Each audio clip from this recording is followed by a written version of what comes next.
Today is Tuesday, August 9th, and we're taking things one day at a time here on the Outside the Oval podcast, the newest running experience on the internet. And today on Outside the Oval, I will break down my recent team and individual rankings for the men entering the 2022 Cross Country season, while also discussing some major news that has recently happened in the distance community as of late, including Stanford's recent heist of Newbury Park and what this means for the NCAA's most forgotten runner, Thomas Boyden. After that, we'll be joined by a few members of the Youngstown State men's cross country team, and they'll sit down with me briefly to discuss their upcoming season and the dynamic culture surrounding the Youngstown State distance program. All this and a whole lot more today on Outside the Oval, and as always, I will not keep you waiting, and we're going to jump right into it. This week, I made 2 posts on the Outside the Oval social media account with my rankings for the upcoming cross-country season. I ranked the top 5 individuals and teams in the NCAA for both men and women, while also highlighting 5 other teams and individuals who I felt like just missed a cut of the top 5. And today we're going to focus specifically on the men's side, and hopefully we're going to have a podcast coming out on Friday, dishing out some of the women's rankings as well. Last week, I made the bold claim, though. Oklahoma State, they've got to be the team to beat. And I'm going to die on that hill until they prove me wrong. And they're ready to roll. This team, I'm not going to go too far in depth because I did do it last episode with Luke. I did go into detail about this Oklahoma State team. But again, I love the depth this team has. I see 5, maybe even 6 or 7 guys who are legitimate All-American caliber runners.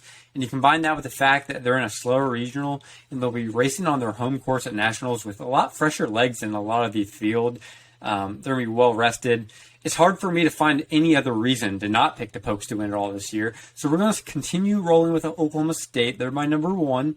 And coming in after, Stanford is number 2. And again, we'll hit on this team in depth later in today's episode. But this is another team that's gaining a lot of traction from people within the sport. They definitely have the best 1-2-3 punch in the NCAA and are very capable. Number 4, which again is another topic we're going to really focus on today. But in nationals, do I see them beating NAU? I think that's the biggest question. I was on a run with a friend recently, and he was like, can this team beat NAU? Because we know how NAU races at nationals. We know they're going to be ready come race day in Stillwater in November. And I'm not too sure. I think NAU has a lot of questions to answer themselves. Of course, there's Nico Young and Drew Bosley, a bona fide 1-2 punch to go along with Stanford's. But really, the depth is not there.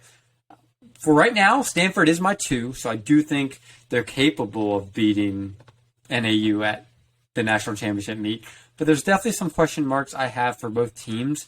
I do like Stanford's top 5, the 3-headed monster, Thomas Boyden and Liam Anderson, who again, NXN champion. They have plenty of a good roster, but it's a matter of can they beat NAU, the kind of the ghost of NAU. We know how they turn it on when it matters most. We know they're going to find depth in ways we're not expecting. With that being said, behind Nico Young and Drew Bosley, this NAU team has Brody Hastings. He looks to be the number 3 entering the season. I think he's more than capable of earning All-American honors this season. But I find NAU's depth situation, as I mentioned, a little scary. They do bring in Colin Solomon from high school, who I'm sure many are expecting to do great things. And I'm not going to say I don't think he's going to be a great runner in the future, but it's a lot to ask of a true freshman to be that guy, to step up and be the next Nico Young. That's a lot to ask of a true freshman, no matter how fast he is. With that being said, there is Theo Quay, who looks to be holding down the back end of the top 5, and George Quaish, who may have a year eligibility, and earlier today, I kind of confirmed George Quaish will be coming back for NAU this season. So that team still looks pretty good. Looks like they're rock loaded, solid top 6 from the looks of it. But I'm still underwhelmed by the looks of this team in comparison to years past. Losing Abdi Habman Nerd definitely did not help Coach Smith and company, but I'm not one to doubt Coach Smith. I do believe this team is going to come around and be one of the top 3 teams at season's end. I just do not believe this team this year is the year of the Lumberjacks, and I do think they're going to come up just short of another national championship this season. But behind the Power 3 teams in 2022, there is a lot of intrigue at number 4 and number 5.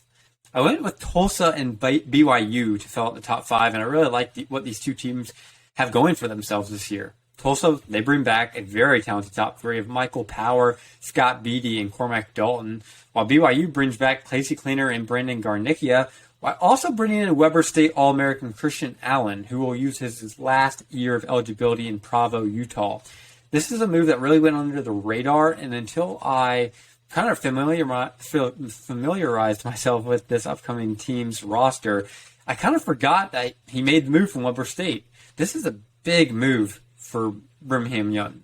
I can't understate that enough. Christian Allen really elevates this team from a contender to a team that could definitely win a national championship. And when I was making these rankings, I knew Christian Allen was going to be there. But over the last 5 days, I've really thought about it. And I think BYU has a shot to really interrupt this top 3 between NAU, Stanford, and Oklahoma State. I do think they could play kind of spoiler. And even though I did rank them 5th, I think there's a lot to like with them this year. I think this team has a chance to sneak into the top 3. Like I mentioned, this 1-2-3 punch is really good, but they are more than that. Aiden Troutner returns this season following his first cross-country season last year, and I think he's one of those runners ready to take a massive leap into stardom in 2022. And that gives this team a very solid top 4, and I would argue behind Oklahoma State and Stanford, nobody else has a comparable top 4. I would say Casey Cleaner is just as good as a runner as Nico Young. Brandon Garnicchia is pretty comparable to Drew Bosley. Christian Allen's better than Brody Hasty. He's really better, I would argue, than Drew Bosley at times. Pretty comparable. This BYU team is ready to go. Very excited to see who that number 5 is this year. And I think they're going to have a great chance of bouncing back from that 7th place finish in 2021. So behind the top 5, Colorado, Texas, Harvard, Portland, Wake Forest, and Arkansas are the 6 other teams I considered filling the top 5 with, but really they did not match up with the other top 5.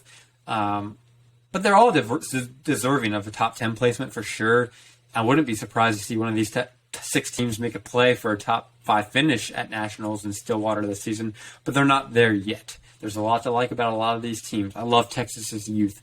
Colorado has a lot of heavy hitters, even though they're missing a few of their guys from last season. Harvard's got a pretty potent top 3. Portland has a great team, just atmosphere. Wake Forest has Aaron Las Ferreras and Zach Facconi, and Arkansas is Arkansas. They're going to do their thing. A lot to like from this group of 6, but they're not ready to move into the top 6 just yet. But real quickly on the individual sides of things, I kind of surprised some people. I put Cole Sprout number 1, and I'm going to try, at least for a YouTube video's sake, to have a graphic right here, maybe a graphic right there. But Cole Sprout's my number 1. This is a very unpopular pick, I'm sure, for many who did see these rankings. But I think Sprout is capable of making that final jump that he needs to really make that leap into stardom, really become the guy in the NCAA in 2022. I mentioned in my last episode, so if you haven't already listened to that, it's available on Spotify, Apple, Amazon, and YouTube. Please go check it out. But Sprout possesses every quality you want in a championship contender. And he's obviously my preseason pick to take home the Golden Stillwater. Mentioned it in episode 7 with Luke, or episode 6, excuse me. Please go take a look at that. Very interesting to see the Cole Sprout progression. And I kind of go in depth with Luke on that. Behind him, I have Charles Hicks from Stanford, NAU's Nico Young at 3, Rocky Top's Dylan Jacobs at 4, and Oklahoma State's Alex Mayer rounding out the top 5. A lot of these guys are, in my opinion, safe assumptions to finish as All-Americans this year, which is really what I'm looking at for a preseason top 5. So I'll go into detail my women's on Friday or next Tuesday's episode, but I like to really focus on a safe top 5. Now, obviously, Cole Sprout, Oklahoma State being my number 1, not the safest picks. I do like to make a statement at number 1 if I do believe something wholeheartedly, like I do with Oklahoma State. I'm very close to convincing myself with Cole Sprout. But after that, I really like to fill out my top 10, top 5 with people and teams I know are going to be there at the end. I don't really want to make too many rash judgments or predictions without really having a sample size. It's August 9th, so plenty to be seen as of now. But I mentioned this before, the season's wide open. The individual title is up for grabs, And the race to become the best distance runner in the nation is going to be exciting, to say the least, now that Abdi Hamid Nur is gone. Just after Mayer, Drew Bosley comes up just short of that top 5. And with that being said, I love Drew Bosley's upside in 2022. He's put together a heck of a career in Flagstaff so far. And from what I've seen, he could really be one of those guys to take over some races this year. And I could really see him making that leap ahead of his teammate Nico Young and become the new NAU number 1 this season, maybe as soon as September. That's something I'll be looking forward to seeing as the season progresses. Behind Bosley, Stanford's Kai Robinson comes in with BYU's Casey Cleaner, Wake Forest's Zach Falcone, and Villanova's Haftu Strenzodos. Excuse me again if I'm butchering that name. Really looking forward to learning it as this year progresses. But that list should show you just how competitive and how many contenders we have in the NCAA entering this cross-country season. It's really exciting to see how the sport is growing, how competitive it is, and I'm really looking forward to Stillwater in 2022.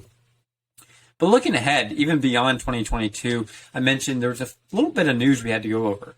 Some big news, the biggest news of the week, came out of Newbury Park, California just the other day. Lex and Leo Young, the brothers of Nico Young, both announced their commitment to Stanford University, essentially forming a super team with Cole Sprout, Charles Hicks, and Kyle Robinson.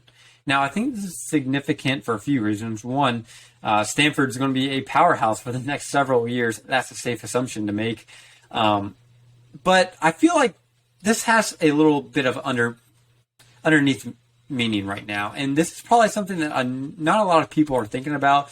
But the way I interpreted this move, I feel like it was only a matter of time before these top runners figured out that we have the power and the influence to form these powerful super teams, as long as the school you desire and you want to attend is willing to make these financial commitments.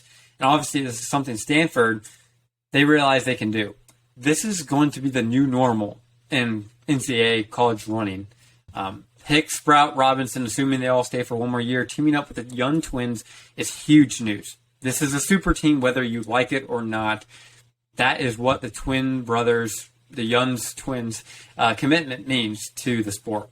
And I would not be surprised if this was it. I think very soon this is going to become very prominent in our sport. We've already seen it, or at least the beginnings of it, in Tennessee and what they're doing with Coach Carlson, who's really given a king's ransom to come into Knoxville and become the coach of the distance program that's not promised any scholarships.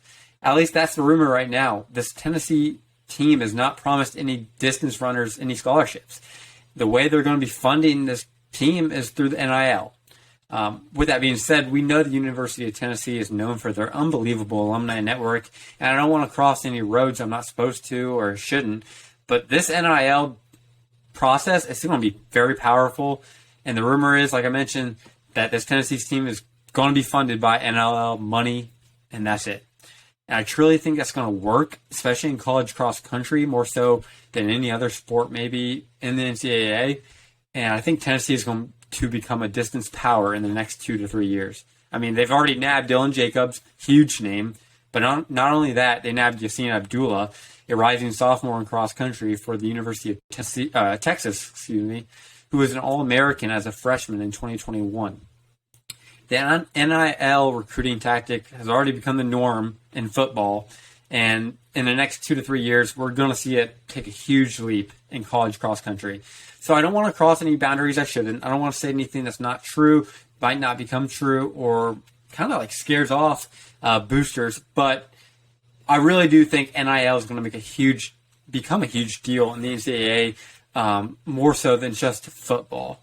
And I really do. In fact, it's already started because Nate Colowick just announced, I just got the alert, he's moving to Tennessee. So he'll be grad transferring from NC State. We're already seeing kids make these impromptu decisions to say, hey, look, we're going to make the jump now instead of waiting. We're going to go compete right now for an opportunity for a national championship. So now we have Dylan Jacobs, Yassine Abdullah, Carl Thiessen, and now Nate Colowick joining forces in Tennessee. So that's a pretty big update in the middle of an episode. That's pretty cool. But as I was saying, that's something we're going to have to get used to. And we're truly going to have to find out what athletic programs care about their track and field programs and how they feel about them very, very soon. I'm very excited to see how NIL takes over college cross country and track and field. And I think it's going to be a very impactful way or that we introduce it to the sport as it's been shown.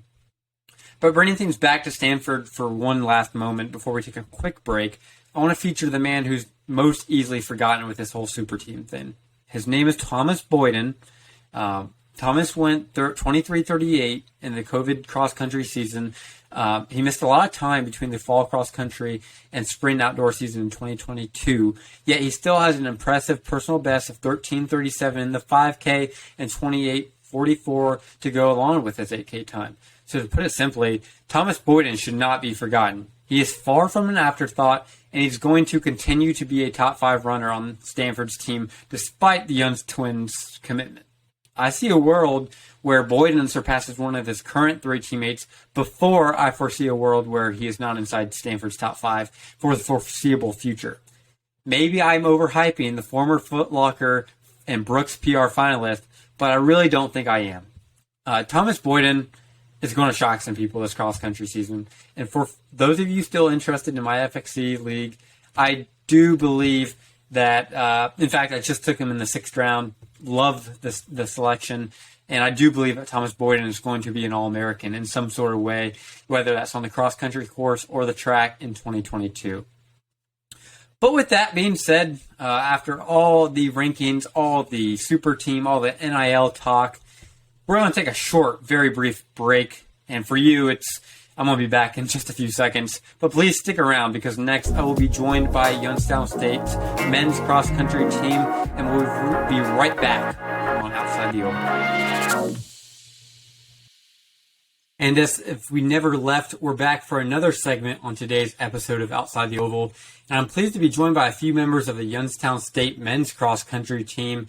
Now, some would probably argue otherwise, but I would make the claim that Youngstown State is one of the best distance schools, or at least on track to be one of the best in the state of Ohio for the foreseeable future.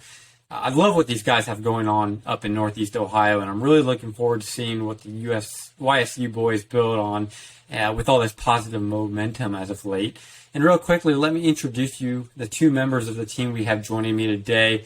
First, we have Ryan Meadows, a graduate from Tays Valley High School in Ohio. He's an 8:22 3K, a 14:35 5K, and a 2021 Horizon League 5K champion. Ryan, thanks so much for joining me today. Thanks for having me. Appreciate it, and I'm looking forward to getting to talk some. Yeah, absolutely. And next, we have Hunter Christopher. He's joining the show. He's an 8:15 3K runner, 14:19 5K runner. And he is the YSU 5K school record holder. Hunter, thanks for joining me today. Thanks for having us. Yeah, for sure. And all 2 of you, or both of you guys, have one pretty cool accolade on your resumes fairly early in your careers. And I'm sure, considering all the positive momentum surrounding your distance program right now, I can't imagine that each of your resumes are not growing significantly more glamorous in the coming years. Really excited to follow along and see how you guys do up in Youngstown in the coming years. But we'll get things started real quickly by briefly talking about some more recent things.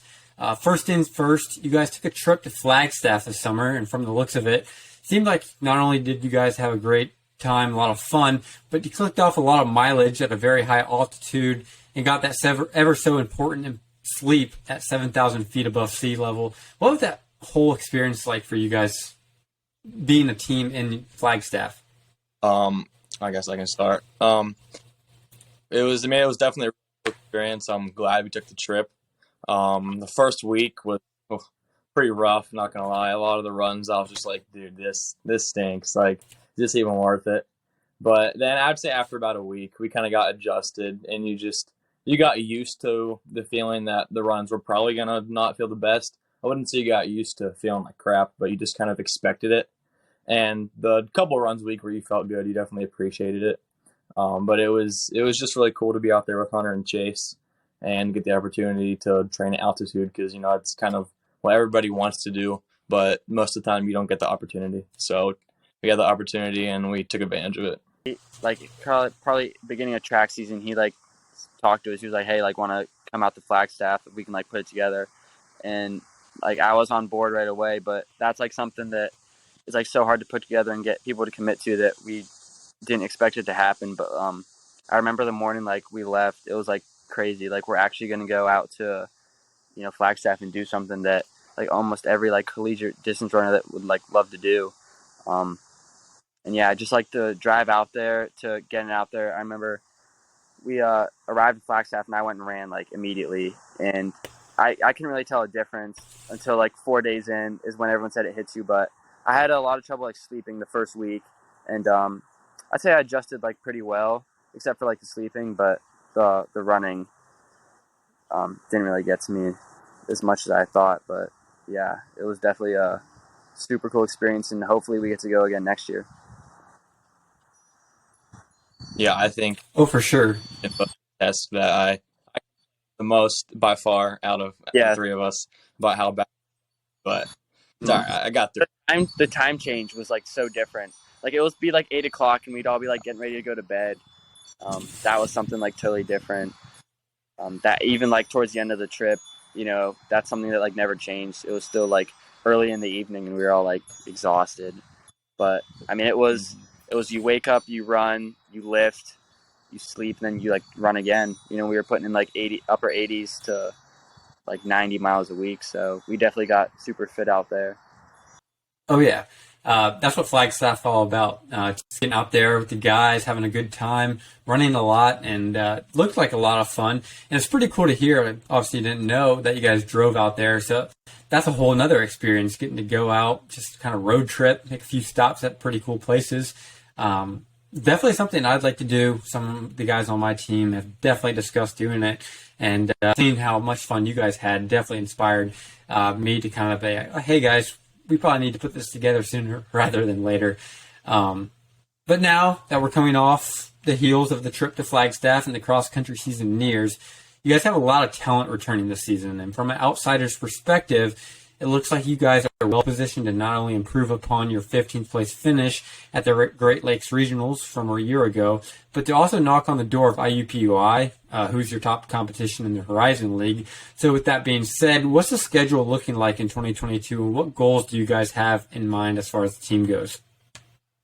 I think most of us, I think we have Penn State early season on the schedule, but I think most of the top guys will open up either all Ohio or at Boston. And then I think after that we're going to Notre Dame. And then Penn State again, and then conference and regionals. So get some big meets on the schedule again. I know we want to improve upon that second place finish at conference last year. The IUPUI, who's very, very good. We have a lot of respect for them. But yeah, they'll obviously be people we're trying to look to beat at the conference and regional level. And I think last year we had 2 or 3 guys out with some injuries at regionals. So to even get 15th with not everybody on the line was a pretty good accomplishment, I'd say. But hopefully top 10 this year at regionals would be pretty big. And I know we have a lot of young guys too coming in. So I think they can look to make an impact. And I think we can have a really special season because I know everybody's really fit right now for August. Yeah, I'm looking forward to the region. I wasn't able to race last year. I got sick right after conference, but I think we are going to open up at Boston, maybe Ohio, which would be cool either way. But when we go to Boston, we'll see like a bunch of ACC schools and maybe some Big Ten, but a lot of good competition there. And then Notre Dame, hopefully we'll get in the Blue Race, which will be another huge opportunity. And then Penn State, which was a cool one last year. And then, conference, which is always one of our main focuses. And then leading in the regionals, which we hope to, have a season best. I mean, what am I trying to say? Like a program best finish and hopefully like top 10. So like definitely a big year for our cross team. We just need to keep everyone healthy, which I'm sure is about every team's issue. So.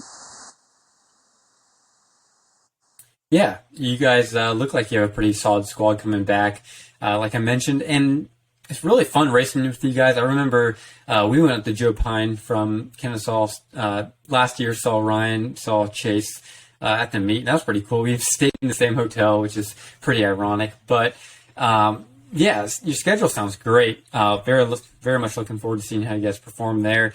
I'm always kind of jealous that all the Ohio guys get to kind of race each other once a year at the All Ohio meet. Just kind of get to come together, race each other one more time past high school. Kind of, like I said, kind of jealous of that. But one thing, kind of aside from the Ohio thing, that you guys specifically do well at Youngstown State has been identifying that Ohio, something about the state of Ohio and high school distance runners, as Dustin Horter said a few weeks ago on the show, 2 weeks ago actually, the state of Ohio, quote, has got a lot of tough grinders. We know how to get stuff done. And you guys at Youngstown seem to grasp that ideology the best. And you even call yourself Grit City USA, which I love the nickname. How much does that special culture that you've cultivated, how much would you say that contributes to your team's success? Oh, sorry, you 5 seconds. Me? You want me to go? Yeah. For me, that was something that like really got my attention. Like the recruiting process was like the city of grit, and like that's like what the team goes by. It's just like how like I envisioned my like collegiate career was just like, even in high school, I was never like the super talented one. I was always someone that like worked really hard and tried to like do all the things right. And just like I think like you get better with doing hard stuff like by yourself. And just I think that Youngstown being like Grit City Gwins, that like it really like hit home. So that was like a huge thing recruiting wise. And just like I think like a lot of the stuff we do is hard, and I think it just like really embodies like our team and culture. So I don't think we could have like a better saying or mantra for like our team besides that. So yeah, on my visit, I was hearing the term Grit City, and throughout the recruitment process, I heard a lot of the guys saying that, and I saw it on their social medias and didn't really understand what it meant. But the second you step on campus and just get to practice with everybody, you kind of embody it and you recognize what it means really quick. Basically just a lot of grinders on the team who just want to work hard for all the same goal. But I think Grit City definitely is the appropriate term to describe our team and just Youngstown as a whole. Yeah, like I've mentioned already this episode, I love the term Grit City. I think it's a perfect embodiment of really the state of Ohio. But when you take the kind of runners Youngstown State has, and I kind of compare a lot of you guys, were kind of similar in high school to me. Hunter hit on it perfectly. I never felt like I was the most talented runner, so I always had to do things outside of practice to kind of make myself a better runner and compete with runners like you, who I raced pretty often in high school. So that really resonates with me, and I love hearing the perspective that you guys had on it. And real quickly, I'd like to ask you each something individually. Ryan, we can start with you. To set the scene real quickly, it's your freshman year. You arrive on campus and don't get to do any racing until your freshman indoor season because of COVID. Yet you still go out there and drop a crazy amount of time off from your high school 5K PR. And you end up winning the Horizon League Championship in the event. I remember when I saw the results come in, I was like, holy cow, I can't believe he won the Horizon League. That's awesome. And so walk me through that freshman season and the race where you won your first Horizon League Championship. Yeah, so when I got onto campus in the fall, I think other people can realize too that I was not really in shape. I had a rough summer coming into freshman year, and just my fall semester was really tough. I got hurt 2 times, was out for multiple weeks, and I was just like, man, I hope the spring is not like this. So when we came back to school in the second semester in January, I was healthy, got into pretty good shape, ran good, a couple indoor track races, and then had some momentum heading into Horizon League. And I was thinking, top 8 would be pretty cool as a freshman. Like I did never even in a million years would thought I have a chance to win. And, it was a really slow race, and there was probably 11, 12, 13 guys there with a mile to go. And I was like, well, shoot, I'm in like 4th place. And then slowly people just started dropping off, and we came around with 400 to go. And I was like, well, I'm in 2nd. I might as well go try and win this thing. And I knew with like a lap to go, I was like, I'm feeling good. There's no way I'm going to get beat. So that was kind of how that went. And for 10 minutes, I was just like, what the heck just happened? Like, did I really just win? And I think it was just a really cool moment, and kind of just showed that you just put your head down and get to work, and good things can come. And it was really cool because everybody on the team couldn't have been happier for me. and I would have been feeling the same way if anybody else on our team would have won. It was just a really cool day and a good way to kick off a good 4 or 5 years at Youngstown. Oh yeah, absolutely. I love hearing the story. I remember seeing that last 200 or 300 meter kick. I was like, man, he's got, as people are now saying, he's got that dog in him almost. And it was pretty cool to see that kick. And, as a freshman, you were someone that I always kind of compared myself to in high school. I was like, man, I gotta be like him. So you were definitely a big motivation for me getting down to the 1450s that year, as well in the outdoor season. So with that being said, Hunter, on the flip side, for you, it seems like Raleigh Relays in North Carolina has really become a special place for you. Freshman year, you take the trip down there and break 15 for the first time, demolishing your PR by 27 seconds to run a 14:36. And then this past season, you go down there again, you break this Youngstown State school record in the 5K running a 14:19. So what have those two experiences at the Raleigh Relays been like for you? And what really makes Raleigh such a special place in the last weekend of March? I think even before I got to Raleigh, it was just one of those cool races where visiting college, that was where everyone went to go fast on the East Coast. I mean, that was almost like the Pacific. That was the Stanford invitation of the East Coast. So that was one of the meets that I was looking forward to that I committed to Youngstown State. And I think what we were running 1450 pace, running through 4K, and then about 1200 left, I just took off. I think I started running 65. Flowed really well I think the more special moment, instead of us running super quick, was that we went 3-4, it went Ryan, me, so that was just super cool. Before that, it was 14, it was guys were running 15 flat, and that was a big moment. But and then coming down the next year, there was I guess there was a little pressure from last year, running so well, and then having a successful indoor season to run fast. I'd be lying if I said that I wasn't thinking about the school record for that meet. And then it just kind of came together. I was in the 6th section, so that was one that was started to be broadcast. So I knew there was a ton of guys, so I just kind of hopped on the back and closed really well again and dipped under that. So that was super cool. Oh, yeah. The Raleigh Relays is a very special meet. It's always a meet that we want to go to. I'm hoping I get the opportunity to do it because we're not that far down here in Kennesaw, Georgia. But it's pretty cool that you guys get to travel all the way from Youngstown all the way down to Raleigh. And speaking of long journeys, everyone's had a long journey. And I know the two of you have had some as well. And even your teammate Chase, he had to transfer from Akron because they cut the cross country program. Ryan and Hunter, I remember racing you two fairly often in high school, especially that junior year of high school. So I know you guys have come a long way as well. And it's really cool to see that you all ended up at the same place. But I do like to hear this side of everyone's story. Before we got to Youngstown, was there any other place or school that you considered going to before you chose Youngstown State? Hunter, we can start with you. So my final 3, and then I kind of added one to it, was the United States Naval Academy. I took a visit there. I was there for a week. I took 2 visits to Temple, which was probably the number 1 at the time.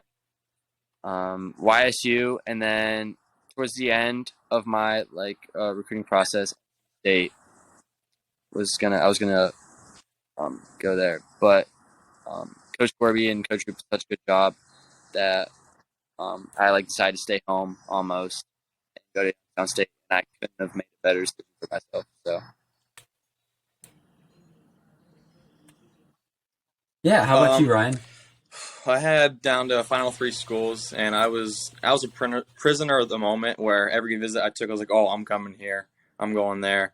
So I say my final 3 schools, obviously Youngstown. I was very big on Akron. And then I really loved my Otterbein visit. I thought I was like, oh, I'm going here. And then I visited Akron. Oh, I'm going here. And then when I visited Youngstown, I got home that night, and I was like, all right, I don't think I'm actually just saying this. I think I actually want to go here. And it was 2 days after my visit, I called Coach Corby, and I was like, I know this is where I want to be. And like Hunter said, it was easily the best decision ever. The last 2 years have been so much fun. Even when running has kind of sucked or I've struggled, it's still just fun to be with the guys. And definitely couldn't have picked a better place. Yeah, that's how it was for me as well. I was always like, this place not only has to be a good running program, but it's also got to feel like home, because at the end of the day, I'm going to be spending 4 to 5 years here just being a college student, being a kid, learning the ropes of life by myself. So very happy to hear that you guys found a place where you guys did consider home, somewhere you do have a lot of fun at, and now are very happy that you're reaping the rewards of finding the place that fit you best. And it's really awesome just hearing how much you guys love Youngstown State as a whole. The culture you guys' distance team has cultivated is awesome. And as you guys already know, distance running is a beautiful sport and art, if you will. So much more than running and hard work go into it. And you guys have seemed to figure it all out, and all of the other parts that are required to really succeed in the sport. So I give you props for that. And but one last thing before we part from today's show, I gave you guys some time to prepare for this before we started. I want to give everyone a fair chance at this. Very competitive person. So I want to hear what you guys have to think. I'm going to tally everyone's that comes on the show, their results. And if you had to predict, as of today, who would win the Division I cross country team and individual titles, who are you taking and why? Ryan, we can start with you. So I've always been a big Charles Hicks guy, and he's came up oh so close very many times. So individual, I would say Nico Young, but I'm a big Charles Hicks guy. So I'm going to say Charles Hicks. And then I guess it's hard to not say NAU for the team title. So I'll say NAU, but in 2 years, I know it's a weird prediction, but I'll say Stanford with Nico's little brothers going there in 2 years. But yeah. Yeah, for sure. I think those are two very solid picks, and I really like that you picked Tennessee, because Tennessee, I feel like, as of 5 days ago when I posted my rankings, I did not have Tennessee in my top 11, top 10. However, after today's acquisition, like you mentioned, Ohio boy Nate Calloway making the move to Tennessee, which is super exciting. I think Tennessee's right in the thick of it. They have Dylan Jacobs, Yassine Abdullah, who's All-American last year. They also have Nate Calloway and Carl Thiessen. That's a very good top 4. I definitely think they're going to be contending for a top 10. And earlier today, we're posting this podcast tomorrow, which is going to be August 9th. So as of today, recording this, I kind of posted a little bit about Calloway and, like Ryan mentioned, Leo and Lex's commitment. I feel like they have a little bit to do with each other. I also go in depth earlier in this podcast, so you guys will have to stick around and listen to that. But there's a lot of intrigue with Tennessee this year, a lot of intrigue with Stanford this year moving forward as well. Great insight, really, though, from you guys for your picks. I really am excited to see how those pan out. And we're going to find out, and I'm going to definitely not going to expose you if you're wrong, but regardless, we're going to post what your picks at the end of the season to see how close you guys got. Well, with that being said, I really appreciate you guys taking the time out of your day to join me, and really enjoyed having you guys on the show. Thanks so much. Yeah. Am I the first one to pick Tennessee? I feel Yes, like you are. everyone's going to hop on the bandwagon in like 2 weeks when you like everyone on. Tennessee's going to like rise to number 1 pick. So make sure you like shout me out in end of November when Tennessee's holding that big trophy wherever NCAA's is at this year. So. Yeah, when they come in second to Oklahoma State, I'll definitely give you a shout-out for being the first one on the Tennessee bandwagon. But with that being said, it's still pretty I like that you did pick Tennessee. You kind of added some variety, just not going with not to knock Ryan, but not going with the usual NAU or I hope Stanford the OSU picks. boys do well because we saw them in flag quite a bit. Where did we see them? Like, come on A1 one day, and then I think I'm at Woody one day. Woody Mountains. So yeah, good for. I hope they win it. Yeah. That'd be a good pick too. Yeah, for sure. And thank you all for listening today, and I'll catch you guys next time on Outside the Oval.